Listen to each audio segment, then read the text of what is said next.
I'm Maria Menounos, and you're tuned in to AfterBuzz TV, the ESPN of TV talk. Now, let the buzz begin.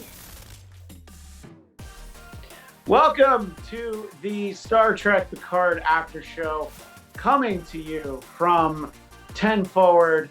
We're all meeting virtually in the holodeck, actually. I'm not really sitting in my garage. Flobo Boyce, you're not actually sitting in Flobito headquarters. That's right, Flobo Corp Incorporated. No, I'm actually here in virtual land with you. I'm the holodeck. And Frank Moran, what has happened to you? You have never looked more lovely than you do this evening, Frank Moran. Looking great, feeling great. Feeling very white and solid. There you go. We have Frank Moran, but we can't see him. That's actually probably for the best. Is Frank here?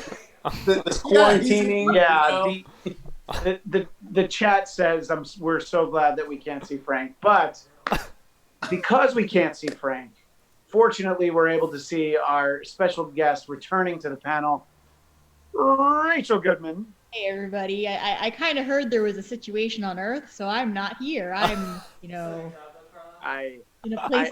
The fact that you went off-world a month ago is the smartest thing that anybody could have done. Special shout out to our friend Nikki Bailey. She's just completely under the weather, and we miss hearing her feedback, especially when we see someone in this episode. I really want to know the amount of tears she shed, because there were many, I'm sure. In any case, we always like to go with a big summary of, our basically our gut reaction to the episode entitled Et in Arcadia Ego, Part 1. Yes. And Flobo, you're well versed in Latin. Do you want to define that for the audience, or do you want me to do it? Please do it. I went to public school. Hell yeah. I'm sorry, Rachel Goodman. Do you know what the phrase is? I do, and I even looked up the art in which it was based. But yeah, Et in Arcadia Ego literally means I exist even in Arcadia. Yes. And that is it's a painting. It is, and I can talk about that as well if you'd like me to. Please. Well, Flobo he's a scholar of Nicholas Poussin. Oh yes, but actually, once again, I think he's just being a gentleman, and he believes ladies first. So, sorry, I just realized that a broom is behind me on the wall, and I couldn't help but laugh. In any case, why don't you explain what that painting is? Sure. So as you mentioned, Poussin, it was a painter during the French Baroque period. And if anyone hasn't seen it, it might be easier if you just Google it and pull it up as I'm talking about this. But basically, there are shepherds, and it's classical antiquity, and they're surrounding a tomb. So, and yeah.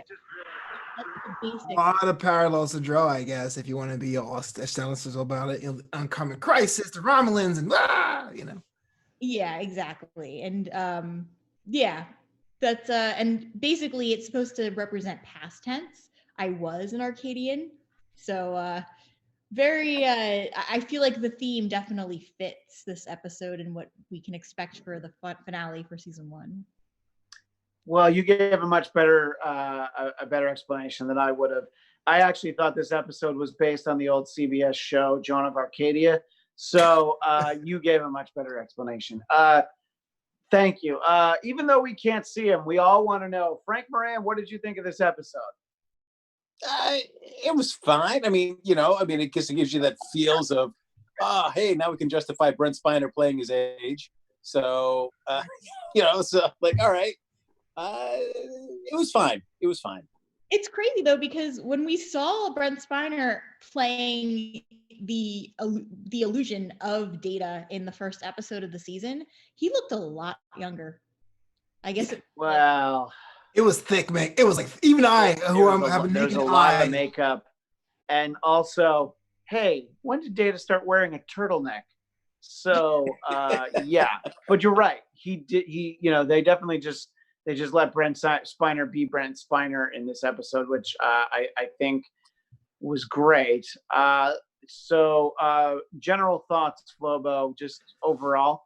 Frank gives it kind of the thumb sideways.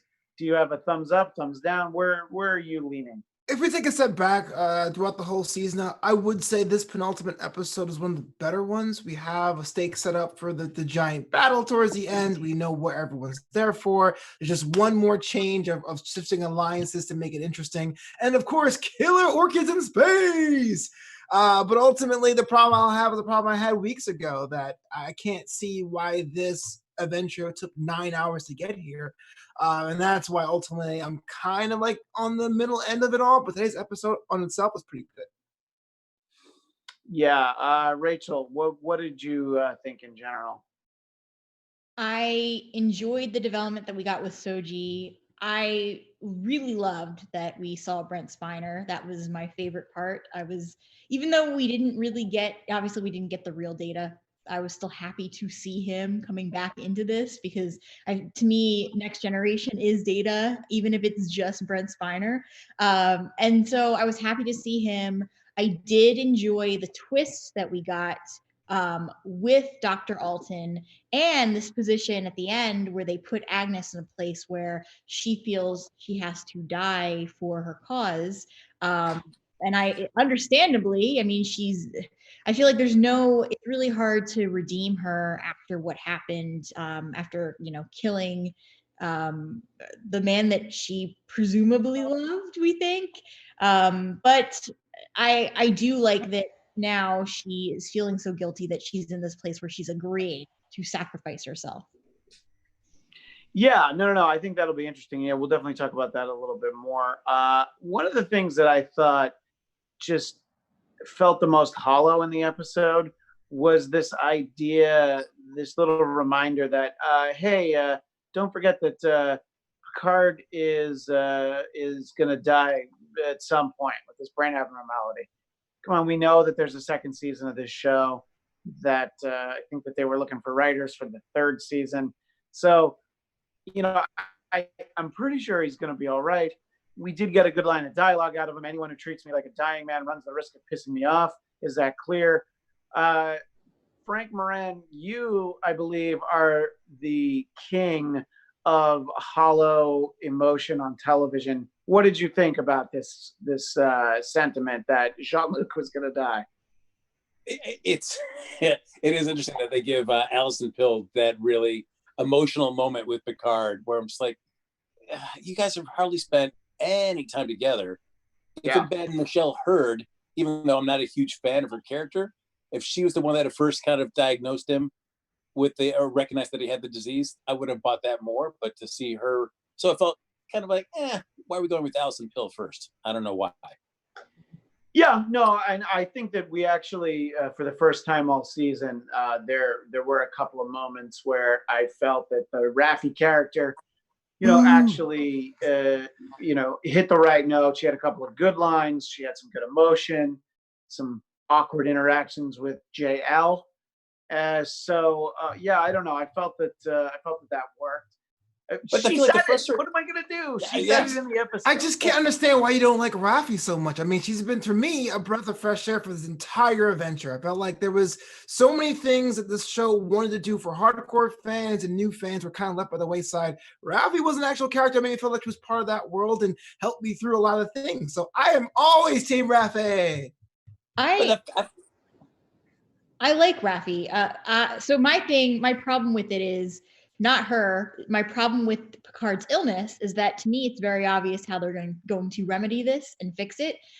They wouldn't have called the show Picard if he was going to die at the end of season 1. So not to get too prediction-y right now, but all I want to say is that it's very obvious to me that they're going to use this idea of, just like where they had Spock 2 and this idea, the kitty, and the idea where they can transfer somebody's mind, like they were kind of hinting at, to me speaks of what they're potentially going to do with Picard, which is somehow fix his organic body so that he isn't going to die from whatever this is. But it's just, to me, the setup is so obvious, which is why I'm mentioning it now. Yeah, I mean, I was thinking that our Borg friends might be able to help out too, but I think that what you're talking about is the most likely scenario. Let's go through the episode a little bit. We have them making some excellent time. We start off seeing Agnes freaking out because if Rio's ship is rocking, don't come knocking. But Agnes is freaked out. Soji is just like got this big smile, and Picard is very like, huh. And Rios just wants to have a cigar. I thought it was cool to see the different looks on that, and then the idea that they went, I don't know, what did they go, 25 light years in 15 minutes, and I was like, that's great, but I assume that's impressive, but I'm not a scientist. I'm a Jim. I'm not a scientist. I'm a doctor. Bones. Anyway, so I thought that was cool, and look, the visuals were all really cool. But did anybody find it hard to believe that what's his name? His name isn't Merrick, but what is it? Narek. Yeah. That he was such a hotshot pilot that he was able to follow them through this anomaly, and you know what I mean. They were having so much trouble. I was just like, that guy thinks he's the Han Solo of Star Trek. I don't think so. No. Yeah. I don't buy much about Narek actually, but him being a hotshot pilot was a little tough to swallow. So yeah, I say that I actually like that dogfight in the opening of the episode, but I'm maybe me personally, but I am kind of a little bit jaded about the action camera in space, the handheld camera in the space documenting the action. I got a feeling that it wouldn't be nearly as dynamic. To your point, I don't think if it really was Narek, he'd be out there doing loop-de-loops and pretzel twists to shoot that out of those phasers. So it looks to me a little bit. Yeah. Frank, you love a good dogfight just like anybody. Oh, yeah, sure. Can't get enough. I've got that. It was fine. I mean, we never really got to see how it quite resolved because we had those Rachel's favorite orchids, just orchids just flying up out of the planet, putting a kibosh on this. Yeah, I have to find out from Ryan in the booth just how many pictures of Frank he has that he's going to be able to roll in. He's got like a set from school picture day. He's got 8 different poses, and I'm glad that he's rolling them all out. I thought that the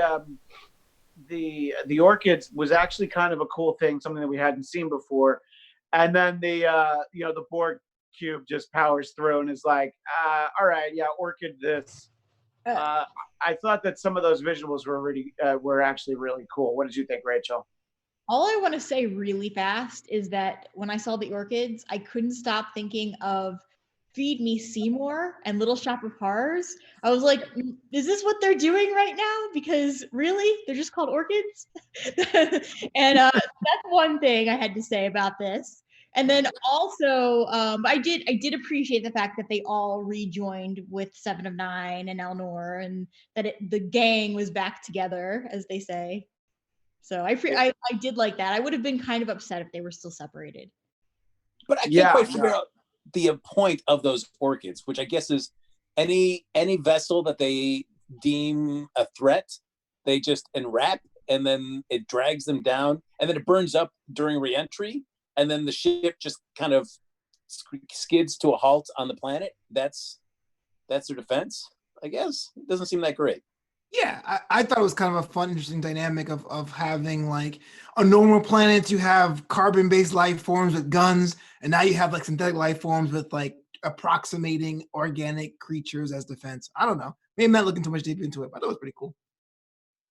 Yeah, I mean, that was cool. I mean, it's not a practical defense system. I think, what did they say? That they had 15 of them and now they were down to 10.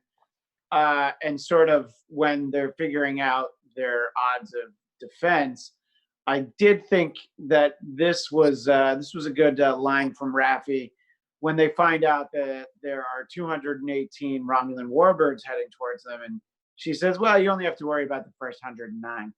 So good for Raffi, all right? Even I'm saying good for Raffi, all right? as much as it pains me to say it. And I thought that I thought it was cool to see, like Rachel was saying, I'm glad we saw 7 and 9 again.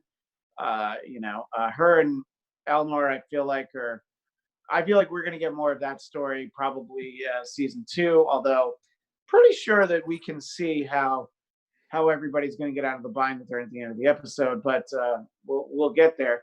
What did everybody think of the gold spray tan version of Soji? Sutra, I believe, is her name. I just sort of wondering, Frank, I'm going to just assume that you were transfixed by her golden visage. Oh, I mean, it was. I mean, great. I mean, I guess when you're looking at this species of synthetics developed, all based on data.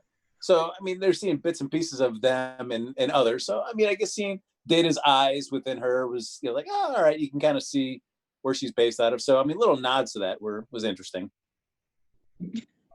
Yeah, but I think that we see that she's a lot more. She's got a lot more going on in her head than we gave her credit for. Flobo, what did you think? Do you think it's like that episode of Friends when Ross went into the booth and he wanted to get a 2, but he got a 4 because he didn't turn around? Does she just not know how to get a spray tan? Is that really what it is? At first I was like, oh, there's another one. Are you kidding me, bro? But I like the fact that this version, Sutra, I believe, right, is a different interpretation of it all. I don't quite understand the character design choice of the people on this planet. I don't understand why someone's like, you know what they need to be is golden with green eyes. Let's do it, bro. But that was kind of a fun visual diversion from our Soji or our Daj to this character. What did you think of it, Rachel? And then also this idea that Gianna, who was referenced in the previous episode, they just were like,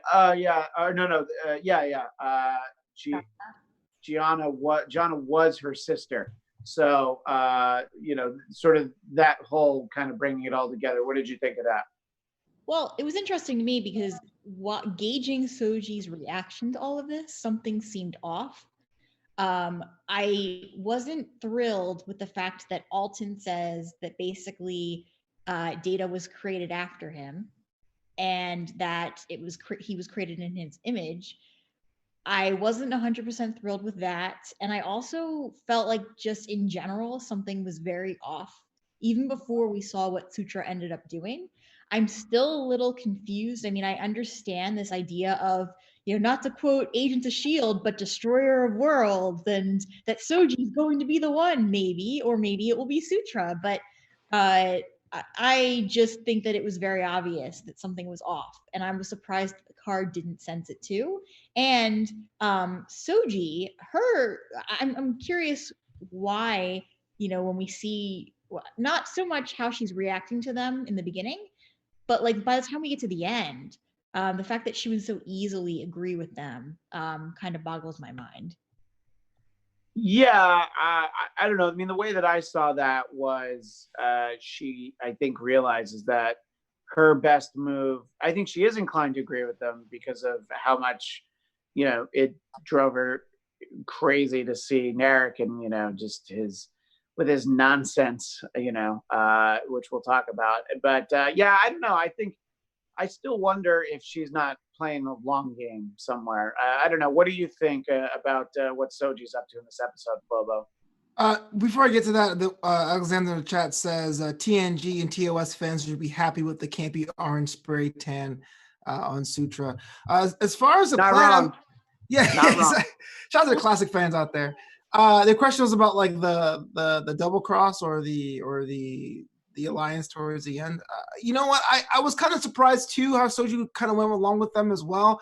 I was kind of waiting for the wink to the camera. It didn't happen yet, and there's still some time for that. But it did seem kind of interesting that the rationale was, dang it, Picard, you're so damn charismatic. We just need to get you out of our sights. To me, it was kind of interesting. Well, and when she was talking to Picard about death and knowing that certain death outweighed, mass murder and destruction. I almost thought that she was telling him she knew she needed to die. Yeah. No. I think there's something to be said for that. We do get this moment where Sutra basically wants to find out about this admonition, wants to get it out of Agnes's head.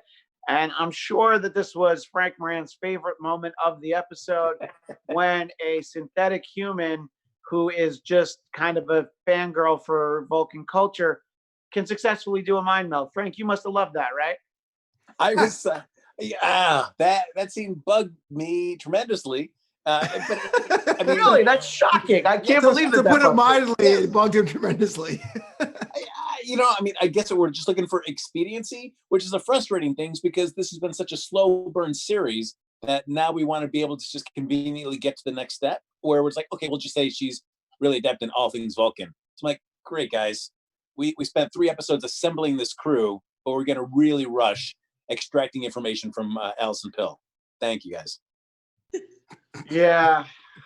See, you sound so upset, but your picture is so like casual and laid back. The pictures of Frank are pretty amazing. Yeah, he's like having the time of his life.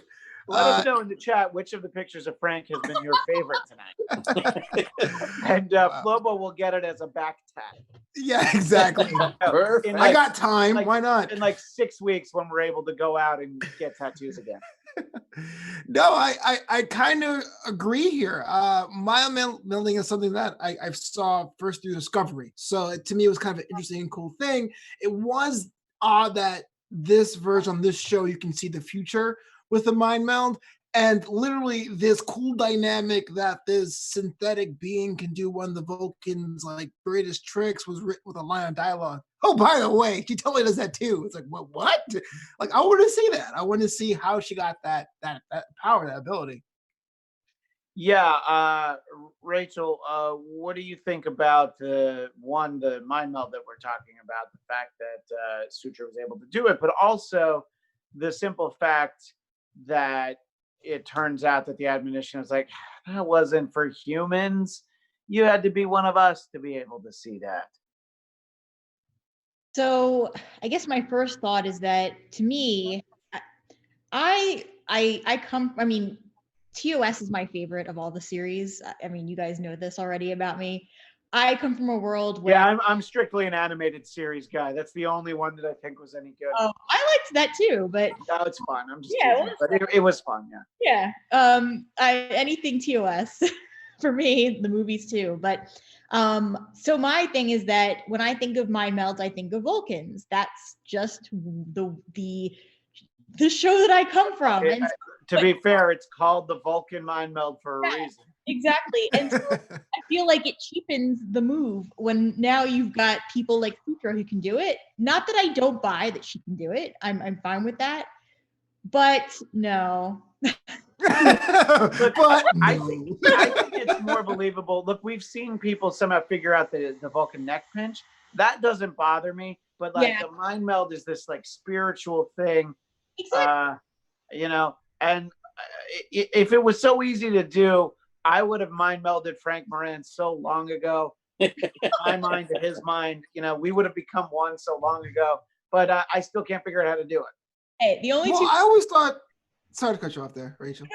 Just really quick, I was going to say the only two I accept when the Vulcans do it, and I accept in Marvel when Xavier does it. Done. Well, sure. I mean, that's I mean, come on. Well, I know in Discovery there was always that thing about Michael Burnham, being not half Vulcan, but being raised by Vulcan people. Yeah. So having that, look, there's this whole barrier of expressing yourself in emotion, but in a flash, you can understand where someone's coming from to make a logical choice from. I felt like that was kind of unique for that dynamic or people. I don't know. I was kind of disappointed with that, but I just feel like, oh man, if you could do that, can I mind meld someone? Can I work around this? Well, I can't touch anyone's face anymore. But if I could touch your face, can I just go around and learn it and practice really hard to do that? Like, I don't know. Where does it end now? Is it now broken in this universe? Can other species learn the Vulcan mind meld? Yeah. Or does it have something to do with what Alton was talking about, transferring the mind to a different organic body? So that's almost what I'm wondering, if where they're going with this and where they're going with Picard too. Well, let's move it along to, obviously we're very happy to see Brent Spiner. We had the reveal. You know, he does have, he had a line that I just, yeah, I look like Data if he'd gotten old and soft. Must be disturbing. I know it is for me. Yeah, it was for me too. The idea that if Data had gotten old and soft, and it's like, let's just be glad that that never happened to Data. But in addition to seeing him, we got Spot 2. Yes. Do we all agree that we're glad to see Spot 2? Frank Moran, even you must have been glad to see Spot 2. Yeah, you know, I'm wondering, are we on Spot 2? We should really be like Spot 3 by this point, shouldn't we? Or 4, you know. Yeah. But no, I mean, who doesn't like, you know, a cat? I'm a huge cat fan, so sure. All right. Is that a picture of Frank as an officiating a wedding? No, I know he's conducting a wedding, but he looks like, well, I don't run out of fight. Again, so there's, you know, look, we miss Nikki. We always want to see her, but seeing Brent Spiner, and I think she would have cried, and then seeing Spot, I don't know. I'm afraid that that's what caused her to have the back spasm this evening. Emotion from these, you know. Rachel, how'd you feel about seeing Spot 2? I was very happy with that. I was, yeah, and you know, again, I love when they do we get the callbacks, and yeah. Also, I just love cats in general, so it was Flobo, I know for a fact that your first compact disc was the Baja Man because you're more of a dog guy. Actually, cats. I'm allergic to cats and dogs. Are freaking me out. So I actually like turtles of all things. I'm not familiar with Spot 1, but Spot 2 looked cute, so I was on board. Well, Spot 1 looks exactly like Spot 2. Oh, there you go. Yeah, I'm so right, exactly. Which is a lesson for anybody whose cat wanders away. Just go get another one. Oh, and global fact: my first ever CD was a Slim Shady LP. Just putting it out there. Flobo fact. I wish that this weren't our penultimate episode. We could have done Flobo facts every week. Special segments for everyone. Yeah, which we'll be getting to in a little bit. I mean, the show's almost over. And by that, I mean, we only have one more episode, and I've never gotten the hang of letting you know that we're going to get to your most engaging moment, but we will get to it. So anyway, we have, for me, was just this emotional moment that, you know, we talked about hollow emotions, just Agnes and Rio saying goodbye. And it's like, just stop trying to make, what is it, Ragnus? I don't even know. Stop trying to make them a thing. Nobody cares. No one feels that. There is no heat coming off of these two. I disagree. Sorry. Go ahead. Convince me. Tell me why I'm wrong. For now. Okay. No, I mean, here's my thing. I felt the heat in the beginning. I thought that there was obviously some tension between them. Now I still feel it, but my problem with Agnes is I feel like not that we haven't seen this happen in Star Trek before, because we always see, you know, the gray area character, but with Agnes, I feel like Rios might be very quick to forget that the last man she was sleeping with, she killed. So that was what's bothering me, but I do see the chemistry. But at the same time, if I was Rios, I probably wouldn't want to get involved with someone who just killed their last lover. So yeah, I would have the EMH pretend to be me and break up with her. Frank Moran, you're somebody, as far as I know, you're a lover of love.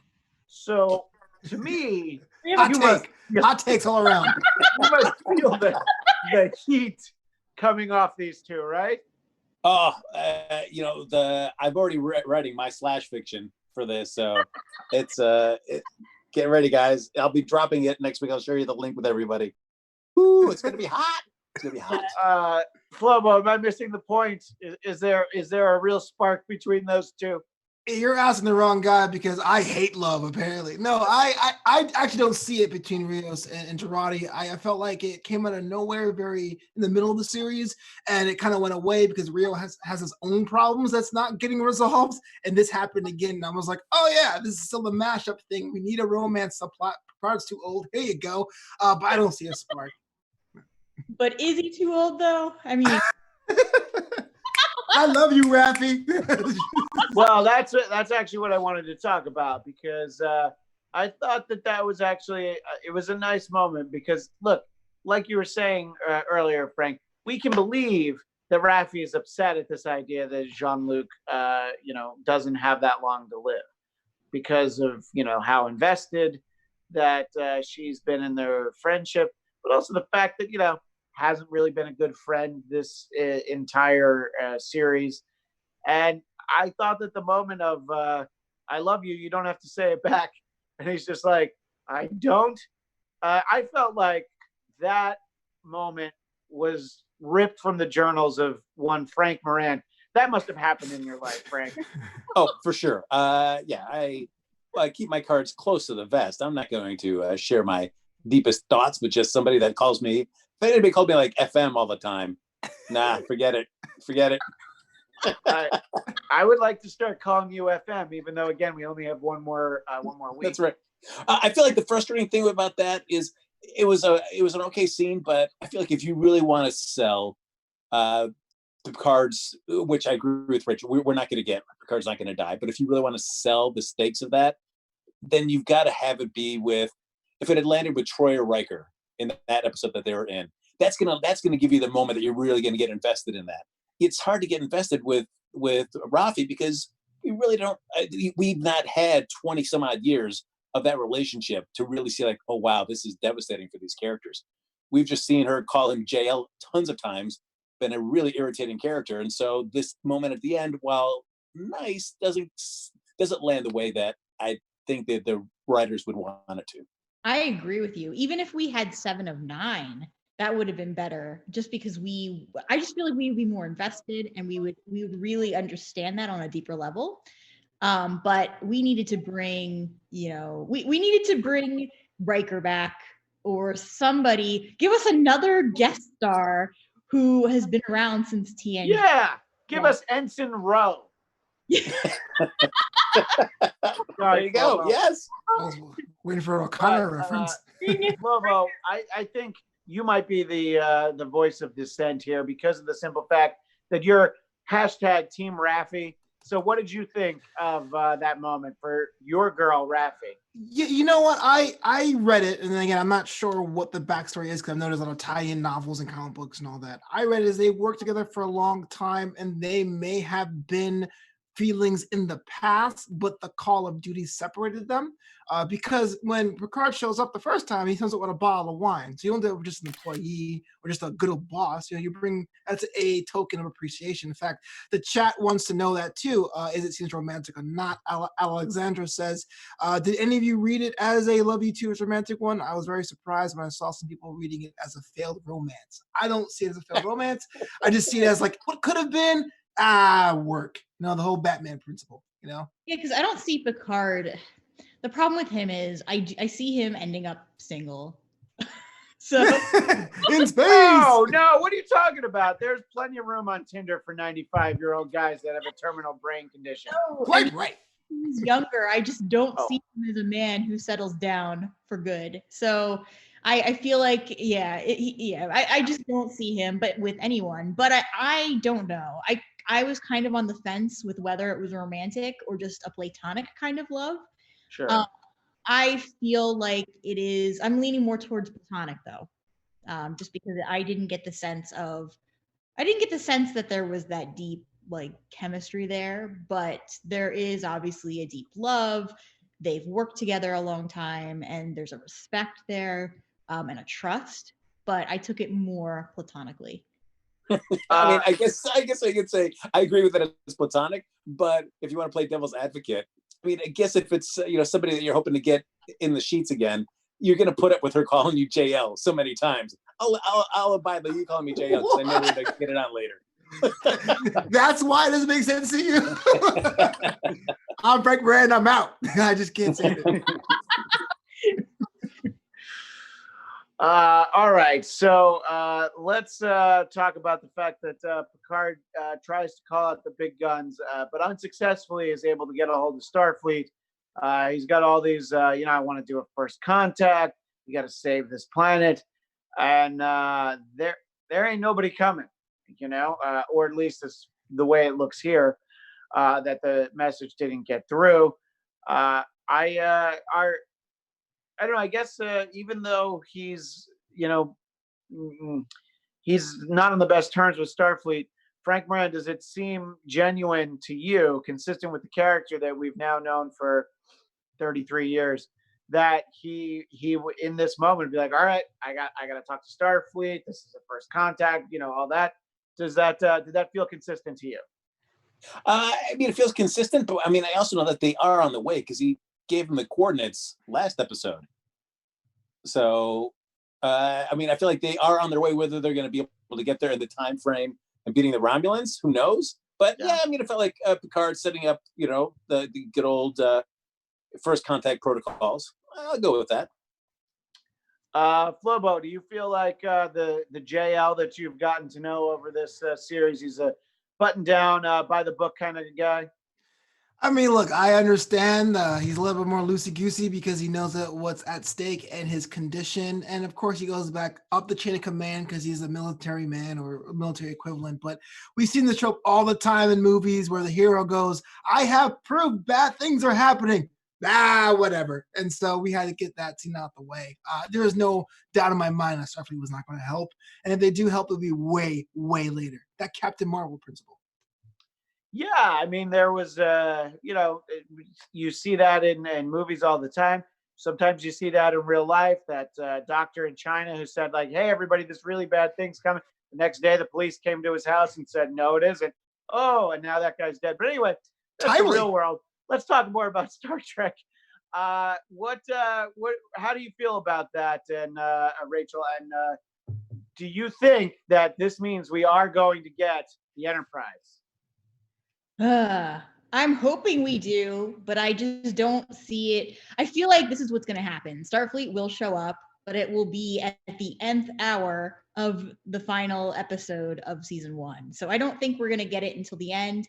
I don't think that it's going to be anything like a Deus Ex Machina where we're going to have them stop in and, hey, we're going to save the day. I don't think it's going to be like that. I think that it's going to be more of a situation where Picard has to figure it out from the house arrest that they've placed him in. And I think it's going to boil down to him, Agnes, and Soji realizing that somehow they can all trust each other and work together. And even though they're not in the same, I feel like they're going to have an opportunity to talk somehow and figure this out and make a plan together where they're all on the same page.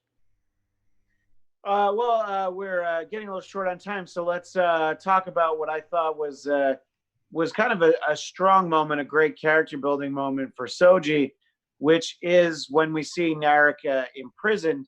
Prior to that, there's the exchange with the unfortunate synth, who I think her name was Saha or something close to that, where he says, is this the way you treat your prisoners? And she says, we've never had a prisoner before. How did the Romulans treat their prisoners? See, even the synths know the meaning of touche and also sick burn. But there's the exchange where Narek eventually says, I love you to Soji. And she's got this, you disgust me, but not as much as I disgust myself.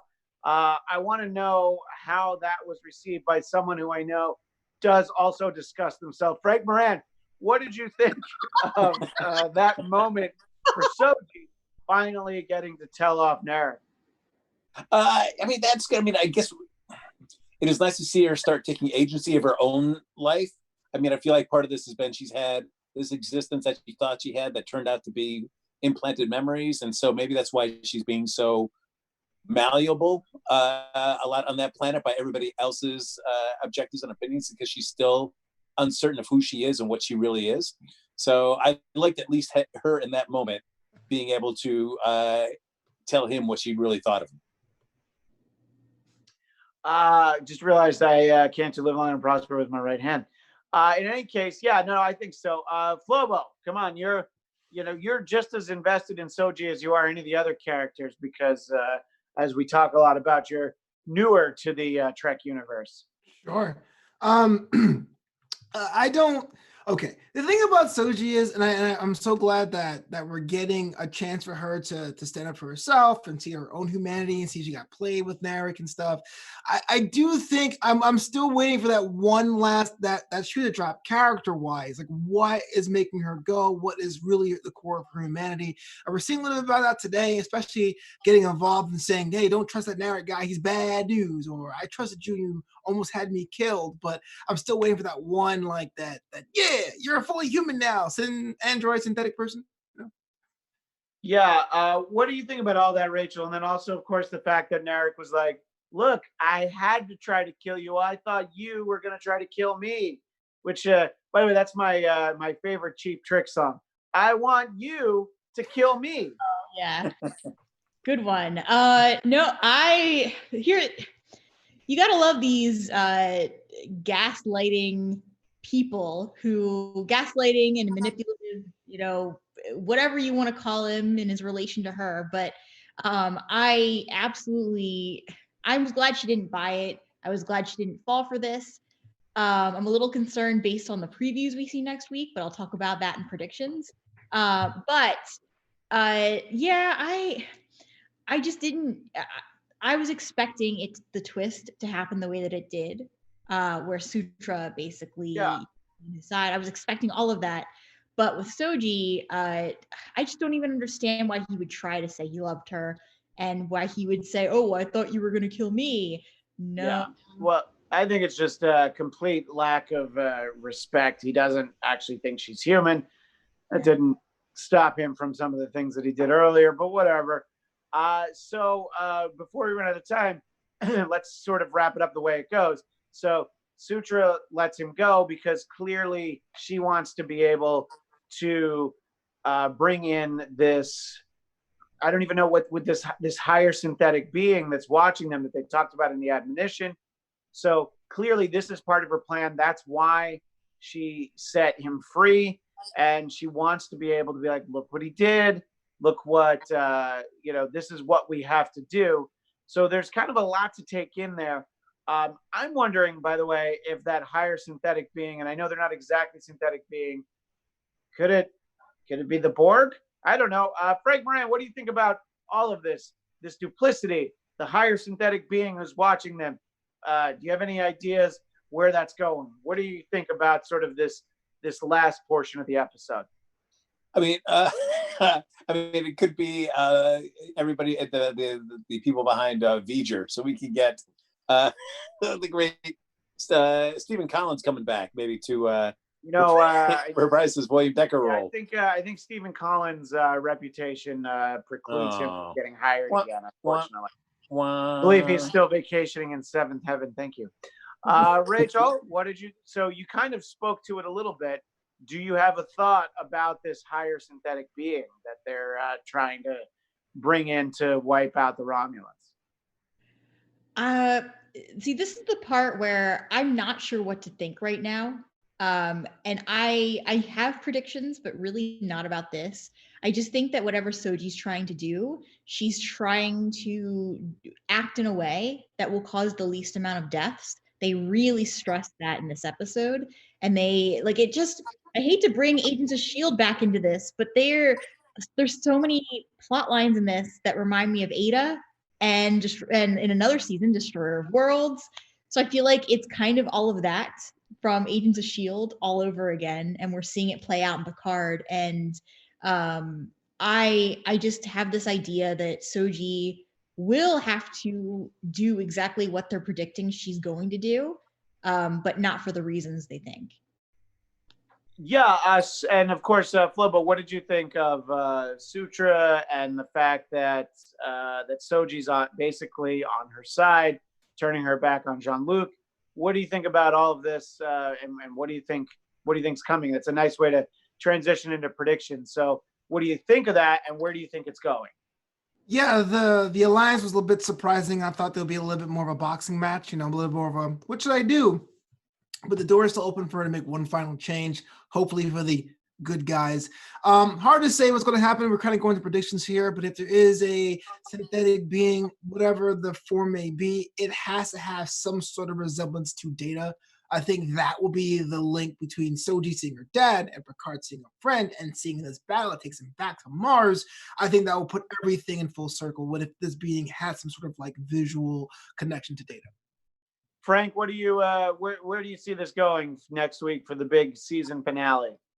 I will be incredibly sad is if the way they take care of Picard is if they just crib the ending of X-Men: The Last Stand and just throw him into that dopey vegetable body that was hanging out at Maria Taggart's lab. So if they go that route, I'll be bummed. Hey, I'm still hoping that Data will show up, the real Data. Turn out he and as I've said all season, I will settle for Lore. It's fine. He's going to be in the same makeup. I will take Lore. I want Data, but I'll take Lore. Yeah, I don't know. I think it'll be kind of fascinating to see. I'm just, I don't know. I feel like we're going to see more Borg, and now Seven kind of can fit this role as the Borg Queen. Whatever it is, I think it'll be great. We have just enough time for our special feature, Engage.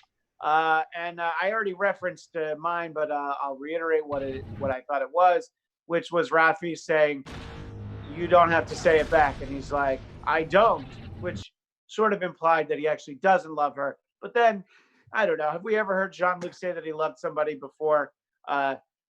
Probably, but maybe, I don't know. It's usually like bro love, guy love, or what have you. Sorry, pressure. Yeah, well, I don't know.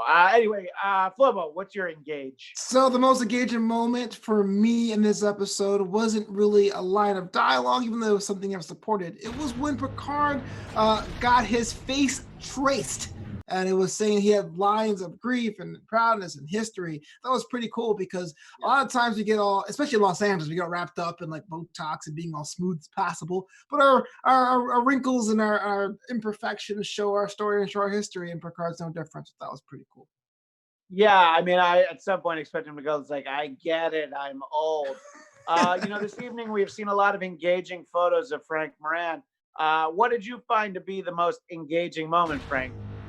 After Picard does that little heartfelt scene, quote unquote, with Raffi, then he just walks down the ramp and he just kind of gives like the little quick hi to Rios, like, "See you later, bud." That was it. Teddy bear. Yeah. And Rachel Goodman, what did you find to be the most engaging moment? When Brent Spiner showed up, because that Data, I don't care that I want Data to be here. But I also just really like Brent Spiner as an actor, and just the fact that he would be back on the show again. I was like, yep, he's here. Yeah, it's true. I like Brent Spiner so much. I almost saw that Independence Day sequel. Anyway, we are out of time, but we will be back next week. We expect to be back at our normal time of 9 p.m. next Thursday. Things are a little crazy here in California, and I needed an extra hour basically to go grocery shopping. Sorry. But we will be back at our regular time for the big finale, and we'll see if we can maybe give you a few extra minutes because we want to look back on the whole season. You can follow me on Twitter and Instagram at ChristianDMZ. Flobo Boyce, where do people find you? You can follow me at Twitter at Flobo Boys, on Instagram at Flopito, and of course, Flopito.com. New content every week. New content every week. New content occasionally from Frank Moran. People weren't able to see you very much this evening, Frank. If they do want to see you, where should they go? Well, I'm not worth the trip, guys. Trust me on that. First off, I want to say real quick, I bagged on the series for like acknowledging all these other episodes of TNG, but not Inner Light, and just realized, I was reading an article this week, that the theme song to Picard is based on the song that Picard's son plays in Inner Light. So my apologies to the creators of Picard. They got their act together. Follow me on Twitter Look and at Instagram that. at Happy Go Jackie. Happy go Jackie, and you found a way to bring news into this. Look at you. There you go. He's worth the trip, we're- ladies and gentlemen. we're He's like worth the trip.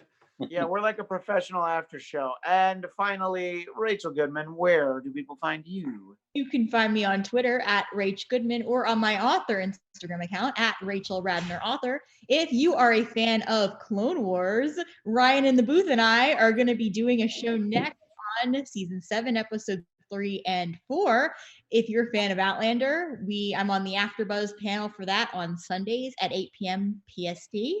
And I'm also on Stumptown, which recorded earlier, but usually you can catch us on Wednesdays talking about the latest episode, and the finale is next Wednesday. Oh my gosh, so much to new content every minute from Rachel Goodman. That's the crazy thing. All right, well, we are out of time, and we will be back for the finale next week. Please join us. But until then, live long and prosper. I'm doing it too. You can tell. Frank. That's perfect. Our founder, Keven Undergaro, and me, Maria Menounos, would like to thank you for tuning in to AfterBuzz.